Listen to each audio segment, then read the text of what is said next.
مرض قلبی کیا ہے؟ تھوڑا اس کو بھی کھولیں۔ مرض قلبی دل کے غیر خدا کے ساتھ گرفتار ہونے کا نام ہے۔ وہ آپ کو بتا دے گا کہ آپ کے دل غیر اللہ کے ساتھ گرفتار ہو گیا ہے، تو آپ بلکہ غیر حق کے ساتھ گرفتاری اپنے ذات کے ساتھ گرفتاری ہے، کیونکہ ہر شخص جو کچھ چاہتا ہے اپنے ذات کے لیے چاہتا ہے۔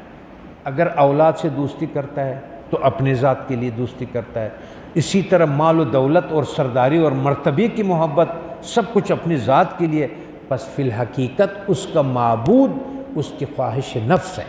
جب تک اس گرفتاری سے خلاصی نصیب نہ ہو، نجات کی امید بہت دور کی بات ہے۔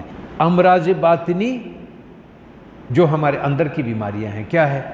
سب سے بیماری دل کے غیر حق سبحانہ وتعالیٰ کے ساتھ گرفتاری ہے۔ جب تک اس گرفتاری سے پوری طور پر نجات حاصل نہ ہو، سلامتی قلب کا نصیب ہونا محال ہے۔ اللہ تعالیٰ کے دل قلب سلیم چاہیے، اس کا اس دل میں کسی اور کی شرکت بالکل اس کے گنجائش نہیں ہے۔